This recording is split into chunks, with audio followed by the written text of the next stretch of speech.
Raiders 30, Giants 6. Welcome to Talking Giants, presented by SeatGeek. I'm your host, Bobby Skinner, here with my co-host, Justin Pennick. And man, this feels like rock bottom, right? You're playing probably the worst team on your schedule the rest of the season. If not, the Patriots would probably be the only team that's worse, at least talent-wise. You start out looking like shit on offense, DJ missing throws like crazy, the defense getting ran all over, and then DJ looks to like he's torn his ACL per Ian Rappaport and other insiders. Justin, I mean, we got to lead off with the DJ stuff. It seems like he's done for the season. Yeah. Obviously, he's going to have a long road of recovery. And with the way the season went before his neck injury and then having the neck injury and now this, it's inevitable to feel like this could be the end of Daniel Jones being the starting quarterback for the Giants going forward. I can't believe it was 11 months ago. 11 months ago, January 15th, 2023. We were at Mr. Purple celebrating a playoff win, hugging complete strangers, but at the same time, they're not complete strangers. Celebrating that this Giants team was moving in the right direction. That was 11 months ago. Now just 9 games into this season after signing Daniel Jones to a 4-year, $160 million contract, we're talking about how his Giants career could be over and how the Giants will definitely need to be looking to upgrade the QB position, even if the torn ACL reports initially aren't true. But it looks like they're really true. So I just can't believe, before I talked about, I'm outraged on this, and this is bullshit, and this is wrong, and this is where the Giants messed up here, blah, blah, blah, blah, blah. Before you just get into the fan, reaction, blah, blah, blah, blah. I just can't believe that we're 9 games into this season, following a season where we made the playoffs, or even forget that we made the playoffs, but process was right, coaching was right, decisions were right, process was sound. We saw the progress, and it's not saying that I don't believe in Daboll, I don't believe in Shane, but 9 games into a season, and we're just talking about how, Daniel Jones's career with the Giants is like maybe over. I mean, we're 2 weeks away from the bye week, and we're talking about how the Giants might win one more game this season, right? Like, Tyrod Taylor's on IR, so at most he would miss the next 3 weeks. And you're going to be starting Tommy DeVito and Matt Barkley versus the Dallas Cowboys next week. Like, they're not going to be favored in any game for the rest of the season. And right now they have the 4th pick in the draft. Obviously this sucks for Daniel Jones, right? And he got injured on a previous play, came back, was looked at by trainers, and he said he's all right. They said he's all right. Goes back in and then just falls on the ground on his drop back. And at that point, you're like, oh gosh, that's really bad. And again, nothing is 100% confirmed right now. He has to do MRIs and X-rays, but to have multiple reporters saying that they fear it's a torn ACL, it feels like it's a torn. It would be shocking if they find out that it's not a torn ACL, and even then, his season, his time is coming. It's coming to an end, right? You cannot be in a position to go in the top 5, and they're going to end up probably taking that quarterback. And part of it is, and it's not just, he got hurt. He played his worst stretch of football before the neck injury as a Giant, right? Like, if this season is over, we will look at what season did Daniel Jones put the worst film on tape. Not even look at numbers, just worst film on tape. And it's going to be his 5th year in his career in the first year of a $160 million contract. And this contract was always built as like a 2, maybe 3, drafting a QB after 2, maybe 3 years, maybe 2 years. And like you said, we're not even at the bye week of year 1, and it seems like a foregone conclusion that they're going to be working to get out of this. It's crazy. We were both very, very quiet. Thank you to the Just Giants podcast. We wouldn't have been able to do the stream without them. We would have just been like sitting there silently. Yeah, Grump and the Cranky Fan for joining us, because you were relatively quiet the second half. I was relatively quiet in the second half because, again, I can't believe that this is the Giants team this year, and I feel bad talking about this now, but you mentioned not even looking statistically. Is this Daniel Jones's worst season as a pro? Adjusted passing on Pro Football Reference, 100 is average. The number 100 is average. Below 100 is below average, and then above 100 is above average. Yards per attempt on adjusted passing, this is the worst of his career. Completion percentage plus, this is the best. But touchdown percentage plus, it's the worst. Interception plus, it's the worst. And then sack percentage plus, it's by far the worst. And QB rating plus, it's the worst. So not just on film, statistically, this is also, you can, even his rookie year where he threw a ton of interceptions and had a ton of turnovers. Like, this is the worst year that Daniel Jones has put on film and stats-wise of his entire career. And him tearing his ACL just really puts the cherry on top. Yeah, it's like, okay, this is really done. Yeah, and he's probably like not even ready for week 1 next year. Yeah, and even if he is, like, this team has to move forward. Yeah, we were going to be having this conversation anyway, even if Daniel Jones finishes the year. Yeah, we're having this conversation beginning of more deeper into this conversation, more into January. But now the season is likely over. We're having it now. I mean, even before this game, even before the injury, Justin, we were sitting back shocked too. Oh my God! Because Daniel Jones was 4 of 9, 25 yards. First play of the game, I'm telling you, I've never seen he sails it over Saquon on a short pass on an out route. And I'm telling you, I had been watching for 5 years. I think that's just the worst miss ever, right? Because it's a quick pass and he just threw it over him. Then he scrambles on his next play and dirts it to Wandale, which would have been a first down. You complete a third down pass that doesn't get it to first down. And then you miss Hyde out of bounds. Then Slayton on the almost interception, and then you complete some quick passes, and then the overthrow of Jalen Hyatt, where Jalen Hyatt's wide open. Yeah, well, big play, touchdown, whatever, and just misses him. His game ended quickly, but I was sitting there like, this is the worst stretch of just not decisions, or just throws, where it's like, oh my God, he's just flat out missing. There was no zip on his balls. Yeah. The deep throws to Jalen Hyatt stayed up in the air forever. It felt like there was a little velocity on them. Just airmailed the first throw of the game. I mean, that's a check down flat in the flats. Yeah. And he just airmailed it out of bounds. I had to double check and make sure there wasn't like a corner off that I didn't see on screen where he was throwing it away. And it was like, nope, that he was late on it. So he didn't look ready. He didn't look ready and prepared to be back. Yeah, but regardless, he's been throwing in practice, cleared to play. Like, there had to be some sign of and that's the frustrating. It's the frustrating thing. And Daniel Jones tearing his ACL today has nothing to do with him being cleared or not. Maybe it does, maybe it doesn't. I don't think it has anything to do with the neck and him coming back. He tore his ACL, and it was a non-contact injury. Maybe he would have done that anyway if his neck was 100%. But you can't deny the fact that he did not fully look comfortable out there. And I'm sorry, I'm done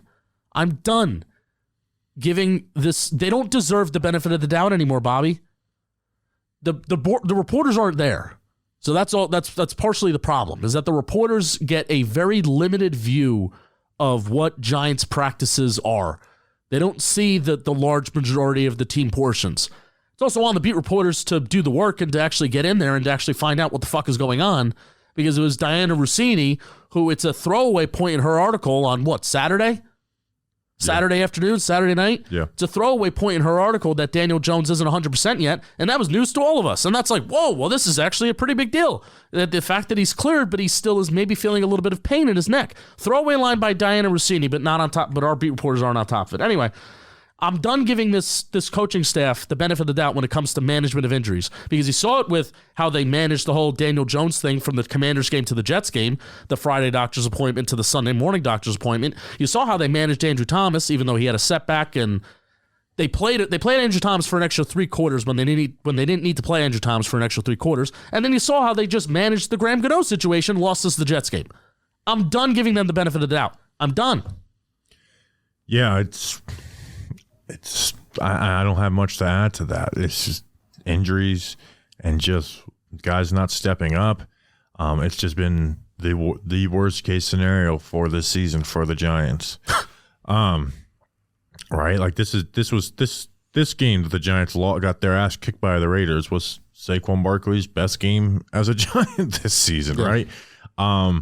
This defense has been dominating got worked from, start to finish until the Raiders basically just kind of, put it, in cruise control and ended the game, right? Let's just say Daniel Jones finishes the game healthy.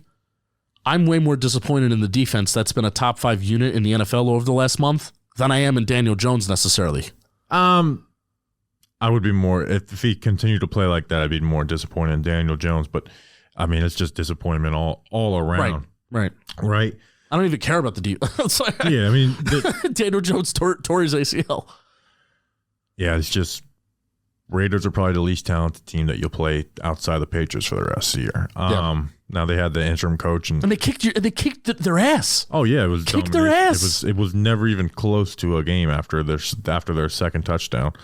Why don't we do an ad and then we'll move on from the Daniel Jones conversation. Obviously, sucks. You feel horrible for him. There's a lot of time before the draft, right? So there's going to be speculation, all that shit. So I don't want to spend the rest of the season talking about this Daniel Jones draft a QB, but right now in the moment, it feels like I've seen it. Maybe not his last snap as a Giant, but last snap without a quarterback who's been drafted to replace him. Yeah, for sure. Yeah, and I root for Daniel Jones. I like Daniel Jones. Root for the guys in blue, and that's what we've done for the last couple of years. And this dude's been through a lot of shit. John Mayer's not wrong when he said, what was it, last year, that we've done a lot of things to try and ruin this kid, and he's right. He has responded to the adversity, and it's just a shame that this is the way that it could maybe end at least with him as the full-time starter. Well, it's not just ending because he tore his ACL. That he put his worst film. Yeah. His worst film as a pro has been this year. His worst numbers as a pro are this year, right? So if he was having a good year this year in the tear of the ACL, it's a more complicated conversation. But to have a second neck injury, now a torn ACL, again, we'll deal with all that shit. We haven't even people which quarterback do you want? I don't know. I haven't watched the game of all 22 on any of them, right? I see highlights and watch some college football here or there, but it seems like an obvious decision depending on what happens going up into the draft. They're going to need one. Feel bad for Daniel Jones. Justin, winter is here. Ooh. And it sure feels like that. And for me, that means struggling to find the right temperature when I sleep. And especially in Florida, too, it can still, be a little hot at times. I recently found a way to stay at the perfect temperature all night long using silver-infused bed sheets by Miracle Made that were inspired by NASA. I live at NASA, basically. You do. You hear, I hear and see the rockets going up. Love NASA. Self-cooling properties for better quality sleep. Miracle Made sleep, not seep or sheep. Miracle Made sheets are thermoregulating and designed to keep you at the perfect temperature. They are self-cleaning. They prevent up to 99.7% of bacterial growth, which can clog your pores, allowing them to stay cleaner and fresh. Luxury, comfort, and quality. Miracle sheets are luxuriously comfortable without the high price tag of other luxury brands. Justin, we get whenever we have a new ad, they send us stuff. Yeah. Miracle Made was one of the best, if not the best thing that was sent to me. I run hot, man, and their sheets are just beautiful at night. You do run hot. Miracle sheets are the perfect gift for your spouse, friends, or family. Who doesn't want a better sleep and luxurious feeling bed sheets? Really is an underrated gift. Go to trymiracle.com/giants to try it today or gift it to someone special this year. And we've got a special deal for our listeners. Save over 40%. And if you use our promo code GIANTS at checkout, you'll get 3 free towels and save an extra 20%. Miracle is so confident in their product, it's backed with a 30-day money-back guarantee. So if you aren't 100% satisfied, you get a full refund. Not a half refund, not a 3/4 refund, a full refund. Upgrade your sleep with Miracle Made. Go to trymiracle.com/giants and use the code GIANTS to claim your 3 free 3-piece towel set and save over 40% off. Again, that's trymiracle.com/giants to treat yourself, a friend, or a loved one this year. You'll be glad you did. I have a question for you. I hope I have an answer. Do you have a clear path on I want to go here next? Because I have like, it's kind of like a big picture question for you. I feel like it's okay to have like a little bit of a big picture pod. Yeah, I mean, I do want to talk some ball about the defense and Tommy DeVito and Saquon. But nobody wants to hear that. But go for it. Your season ends today. Joe Schoen steps up to the mic. Joe Schoen has asked the question, great question by Dan Duggan, just giving Dan Duggan that honor. First question is going to Bruce Beck. Like, what do you tell the fans? Yeah. What do you say to the fans? What do you tell the fans? Well, that's not the question I'm going to ask you, Joe Schoen, Bobby Skinner. I'm going to ask you, where did it all go wrong, and where does it start? Is it Andrew Thomas getting hurt the first series of the year? Is it Joe Schoen's not going to say this, but is it not honestly not having enough talent heading into the season? Overvaluing the offensive line and Evan Neal being bad. Where does it start? I do think it starts up front, and that starts with the Andrew Thomas injury. Okay. We in those first 5 games, you had some of the worst offensive line play in NFL history out there, and it starts up front. And then obviously this is not going to be a Joe Schoen answer. It starts with Daniel Jones not stepping up, like playing his worst ball again, and not just talking about the sacks, just playing his worst ball. That's where it starts.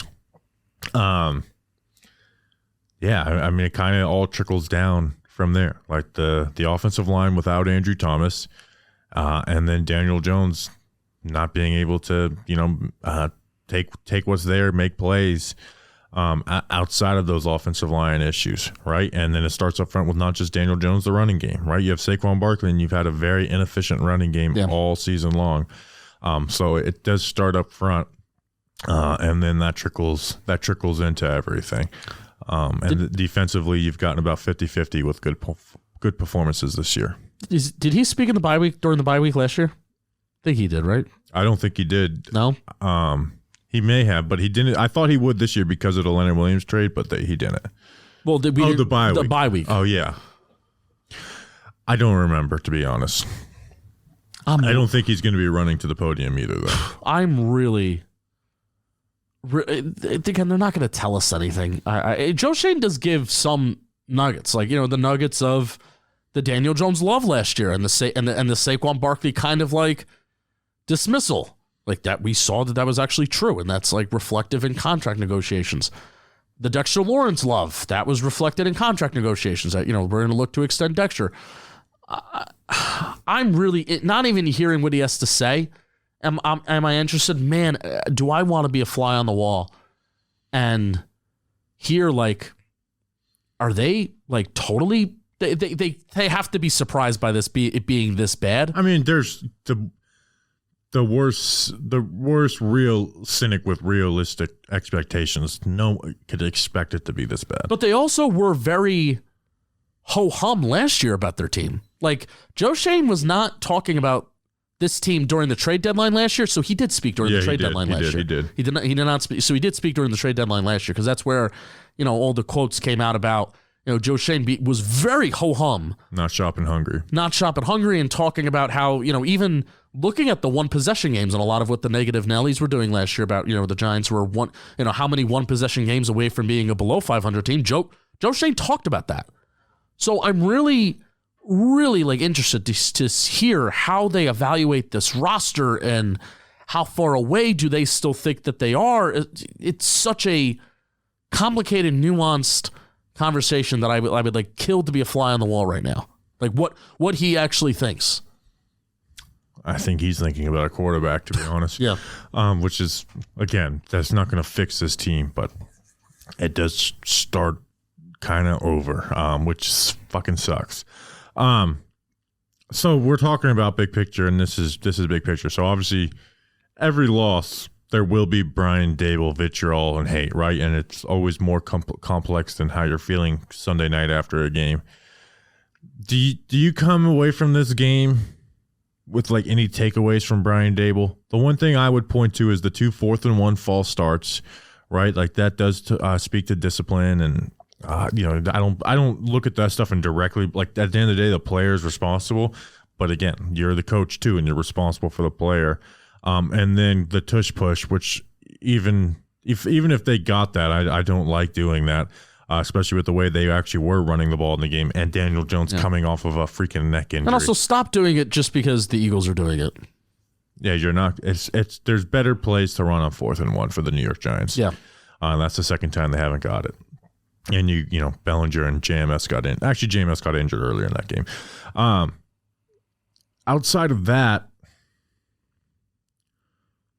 I mean, what are your Brian Daboll takeaways from this game offensively? Like, maybe you can stick to the run a little more even when that game gets away, but I just don't see it making too much of a difference. There is nothing schematically that I am hesitant about Brian Daboll on. Nothing. Everything has to do with how he is managing injuries and managing these players. And also coaching up these players with special teams coordinator and offensive line coach. So really nothing has changed. Like this Raiders game doesn't sway me one way or another. It's still just the continual frustration of how the Giants have dealt with injuries this year, how we went from praise over the summer of sports science, and maybe they are a little too soft on them. Yeah, that could be one. Is like training camp needs to be tougher next year. No, maybe. I don't know. Clearly, the Giants don't know the answer. Management of players and certain levels of coaching, because the lack of development in the offensive line is it's hindering this offense, and special teams has literally costed us Andrew Thomas, and it's costed us the Jets game this year. Yeah, other big picture stuff, right? And this plays in the Shane too. It's like some of the roster stuff with getting through the season, and they're not talking about his draft picks. So there's plenty of time to evaluate that shit. Like, why did you sign Cade York to the active roster? Yep. To not make him active, right? Yep. Like, I understand he was on another practice squad, so to bring him in, you would have to assign him to active roster. But like, that's wasted money for what? Yeah. To get a look at it. To get a look at a kicker. Yep. To get a look at a kicker. Again, you know what's so crazy? Something I've been preaching on, the blocking tight ends, right? Now, Lawrence Cager actually did have a great block in a game, but he's not a good blocker on a down-to-down basis. Did you see that play where Jones initially fell down and had the non-contact injury? Yeah. Who does Daniel Jones have to avoid because he's just standing in the backfield? Yeah. Lawrence Cager. And again, he had 0 catches, 0 yards, so the receiving output doesn't justify the lack of blocking. And even if you like, and I'm not saying with Waller out, I still want Cager on the roster, but there has to be another tight end in there. So there's personnel stuff like that. And again, like this DJ stuff with the neck, if it's still in pain, like, man, I'm not an expert on that stuff, but that doesn't sound good at all that he's playing with neck pain still. Because Tyrod Taylor got hurt and they forced the. I don't think Daniel Jones would have been. Maybe they don't announce that he's cleared. If Tyrod, this is my fan theory, conspiracy theory. If Tyrod Taylor doesn't get hurt, they do not announce that Daniel Jones is cleared, and they play it week to week. That's my conspiracy theory, and you could say that I'm wrong, that they would have announced it. They announced that Daniel Jones is cleared after the Jets game, after Tyrod Taylor gets hurt, to be like, all right, no, we're fine at quarterback. We're going right back to the starter. If Tyrod Taylor continues that this is my fan conspiracy, take it or leave it. You're right. But what I want to say with the whole roster construction and roster manipulation stuff like that, Bobby, what were we doing last year with the Giants making those in-season moves with no cap space? By the way, they were scraping bottom of the barrels of practice squads last year. Henry Mondeau, Nick McLeod was a post-August cut-down day acquisition. Fabian Moreau, Isaiah Hodgins, they made moves last year that we're like, oh my God, these guys are difference makers. Imagine when you actually give them a little bit of cap space and they have another offseason or to a free agency, or they have another offseason for draft picks or UDFAs. Imagine what they could do with more resources. They were almost better with zero resources than they are with more resources. They were better last year when they had no cap space, zero cap space to manipulate and make these little signings. And guys, okay, Henry Mondeau, you're going to be a starter this week. Versus now, they look like they don't have a fucking clue. Yeah. Schematically, though, like we're talking about, like that's kind of what you judge Daboll on a lot. I actually, like, when you look at, I know they only scored 6 points, But you had Tommy DeVito in there at quarterback. He had 2 interceptions. One is on a deep pass to Jalen Hyatt. The other one's on a Darius Slayton pop-up. When you consider that Tommy DeVito is the QB, like the managing of that actually I felt like did fairly well. Like he had 8.8 yards per attempt, right? So it wasn't totally lost out there. Now, whenever the blitz came and pressure came, his eyes just went down, weren't looking down the field. But again, that's not a Brian Daboll issue. That's a Tommy DeVito issue. So he'd either run or take a sack or try and throw the ball away. He also had the checkdowns on 4th and long, which again is you remember actually Brian Daboll complimenting Tommy DeVito in the preseason finale because he's like, hey, earlier in camp he checked down on a 4th down, and today you saw him go, scramble around and now you're out there against the big boys. So yeah. But again, that's a Tommy DeVito issue. And then Saquon had 19 touches for 113 yards, 5.6 yards per carry. Obviously, like his best in the season by far. His second best was 4.2 yards per carry versus Dallas. I guess you could say, hey, continue to run the ball, which I kind of somewhat agree with. But I thought like offensively, like their stuff was good there. And again, like you think of it, DJ was before the injury was just missing guys. Yeah. Like you had 2 deep passes to Jalen Hyatt. One, hey, maybe it doesn't get completed anyways. But the second one, I mean, he's wide ass open and you overthrow him. You sail one to Saquon Barkley. You throw a ball it almost gets intercepted on the sideline. You miss Wan'Dale Robinson on the pass. So there was opportunities, and then again the running game was working well. But when the passing game is kind of shitty, it's hard to keep the running game going well. Yeah, this is a week that I don't really care about schematics. I'll agree with you that hey, schematics wasn't the game plan. Maybe not the game plan. The schematics wasn't the reason why we lost this game. I was expecting, talked about it on the preview pod, thought this would be the week that they would Houston Texans this game. Or, remember the Houston Texans game last year where Saquon Barkley just got like 40 carries? I thought they would have that same approach against the Raiders. Like, I was pretty shocked to see the first 2 plays of the game where Daniel Jones is coming off of a neck injury, where the first 2 plays of the game, Daniel Jones is throwing the ball. And 2 incompletions, and then obviously 3rd and 10, you're throwing the ball, and then that's another incompletion, and then you go 3 and out, and you don't even give Saquon Barkley the ball once, against a pretty bad Raiders rush defense. So I guess obviously the game script gets away from you. So the only thing that I'm mad like this game, I guess, with Brian Daboll is I think you got to give the ball to Saquon Barkley a little bit more early and a little bit more often. Does it make a difference in the game? No, but that's my approach. There you go. Why don't you talk to us about something before we talk about the defense? I'll talk to you about something, and man, this is... Well, how much time are we at, Jeff? We're like 25 minutes. Right now, you are about 27 minutes. Okay, all right. So yeah, let's get this. Let's do this, and then we'll talk about the defense. My favorite thing that I'm talking about this episode, it's the Farmer's Dog. Oh boy, just got an email. Farmer's Dog is like, guess what? They sent me a shit ton of food for my dog Mikey. Just right out. Got an email for the Farmer's Dog saying, guess what? This week, expect more. Perfect. Sent me the perfect amount, a shit ton, perfect amount. I got my dog fed. Got to give my dog some bad dried food for the next couple days while I wait for the Farmer's Dog. And my dog is really excited, pissed at me because the Farmer's Dog is not going to be in his belly for the next couple days. And the results of switching your dog's food from kibble to fresh can seem like magic, but the Farmer's Dog doesn't use any sorcery or secret ingredients to make their fresh food. Just science, and guess what? It tastes good. Mikey enjoys it. He licks that bowl. I got to yell at him in the morning. I'm in a hurry. I'm about to miss my train, headed to the city, headed to the John Boy Media office where we're recording right now. I'm like, Mikey, stop licking the bowl. You can lick it when you get back. We got to go outside. You got to take a dump.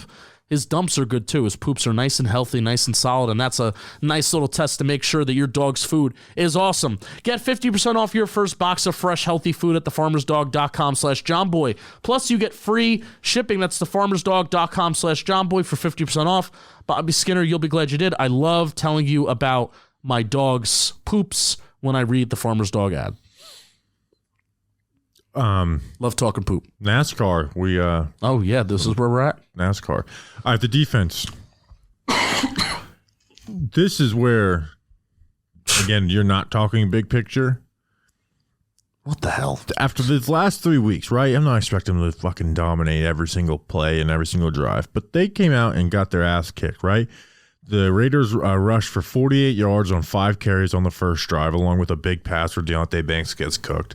Now, you do have 2 punts, but then 2 touchdown drives where you're letting them run all over you, and they only threw the ball 4 times on those 2 drives. How many yards do you think they got on their 4 passes on those 2 drives? They were both touchdowns, right? Over under 90 yards. Under. 89 yards on 4 plays. Banks probably had his worst game as a New York Giant, but again, they were running power at you all game. They were just squeeze, kick out the guard, lead with the guard, and just again run. The total rushing stats for the Raiders don't tell the story because at the end of the game they just kind of again mailed it in. But Josh Jacobs was having. I mean, he was just getting untouched, like 5 to 10 yard runs. They just ran all over them. I'm interested that we'll go back and really watch the film and see exactly what that happened. But this is the worst rushing team in the NFL, and they just ran all over you. And the worry is, hey, without Leonard Williams, what is this rush defense going to look like? And I really hope that we didn't get a glimpse of what it's going to be. I hope it's just, hey, between Daniel Jones going down, where I'm sure that really takes the wind out of the Giants. This Giants team didn't have a lot of wind in their sails to begin with, but seeing one of their longtime teammates go down to Daniel Jones, that probably doesn't do good for confidence in the room. And hey, I really want to be out here and I really want to play hard. Certainly the Raiders, with it being the Antonio Pierce game, and we want to go out there, we want to play hard for ourselves, we want to play hard for our new coach, and give a big FU to Josh McDaniels. And that's what the the interim head coach first game does for a team. So good for the Raiders that they looked good. But it's really discouraging that this Giants defense was legitimately a top 5 unit over the last month of the season, and they play an offense that is bad against a bad quarterback. That Aiden O'Connell's not a starting quarterback in the NFL. He had an average time to throw of like 2.25 seconds, was able to push the ball down the field on an average of 8.5 yards per throw, which is crazy. To have a time to throw close to 2 seconds, somehow push the ball 8.5 yards down the field, while also having a completion percentage over expected -6.5. So he wasn't. Aiden O'Connell. They left the middle of the field wide open. Whether it was a couple times where Deonte Banks got beat, Cordell Flott too. But Cordell Flott continues to make mental mistakes, even though he does have great man coverage reps. Banks got beat, and then there was just no inside presence, especially on 3rd downs, which is just like weird to not have those droppers back.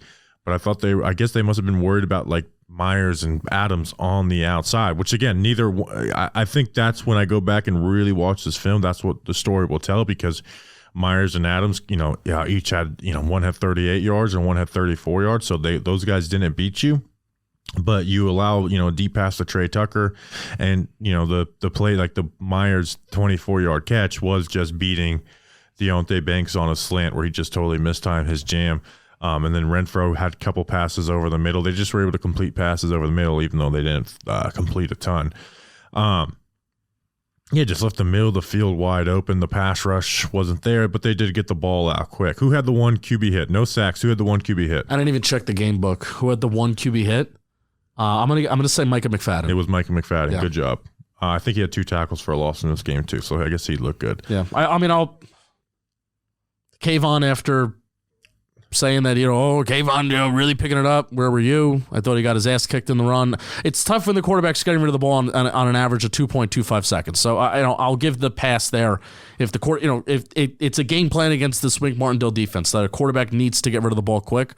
But he did get his ass kicked in the run game, I thought, a little bit. Can we end talking about WFAN? Yeah, let's actually do it. I would actually really like to talk about that. We have time. We can. We'll if you don't care about that, just the pod's over. Let's go Big Blue. I've been pretty fascinated by it. And I thought it was over, and then Licata tweeted out today, anyone have a stat line on Kayvon for today? Didn't have a chance to break down the film yet. I thought that was overly petty. But I've been kind of fascinated by the reaction to it where, be honest, I feel like people are being a little oversensitive with. I think people are being way more sensitive than. I mean, Banks did cancel the spot, but I feel like people are acting like they threatened to kill Carr Banks. They hung up on him. I actually thought Gio's rant was halfway decent, and I kind of understand him going at Gary Myers because Myers did beg them to, come and promote his book. But it's been fascinating. And then I looked up the ratings. They're killing it. Like their October book, they're dominating it. I don't have a ton on it, but Isn't that what radio is though? Yeah, but I think so. I don't think people are like, oh, they're just hot takes saying stupid stuff. Now they do say some stupid shit, and that does happen on radio. You want to know why and how they hear just stupid shit? I think their social media team is the devil. I think their social media, even times when they're like maybe saying something a little lighthearted. Now that wasn't the Licata, Tierney, Kayvon conversation. That was them. I think they were wrong talking about his body and stuff like that. And Kayvon obviously shut them up last week. Not this week, obviously not. But their social media team takes anything they say that might be dumb or whatever and clips it up and posts it out there and writes an article saying this guy does it. And it's like they're trying to make their hosts. It's like maybe their hosts are dumb, but their social media people, it's like they are awful announcing, where they're looking for the dumb shit to go out there and post. Yeah, when in all reality, it's like, I don't want to say the Carl Banks and Licata and Tierney beef that's what radio's all about. I think everything that followed it, that's what radio's all about. Yeah, I understand the whole Gio, that was obviously I'm wiping my ass with your book is a little not over the line, but it's a little over dramatic. But it's are we gonna clutch our pearls about Gary Myers? I mean, why did people? Who, by the way, the players that are trying to get in the Hall of Fame, they suck up to Gary Myers because Gary Myers is the advocate for New York sports for Hall of Fame. I mean, why do people love Carton? Why did Carton? Yeah, but people hate Carton too. But people also love him, and Carton has a fucking show on Fox, and Carton doesn't back down to people. People, I feel like this is what radio is. I think that the most, again, I don't think they should have hung up on Carl. The part I get annoyed is where they're supposed to worship Carl Banks. Right. We're okay, so that if you listen to that full interview, I see where their aggravation, where Carl wasn't saying anything. He was just being oh, you guys are being weird and fans and stuff like that. They didn't explain, he could have just explained what Kayvon was doing well. Right. But he didn't. But he didn't. He was just kind of being well, you guys don't know. You guys don't know. And they were saying, okay, doing the football tell thing us. That I hate. Doing the football player thing of you guys never were there.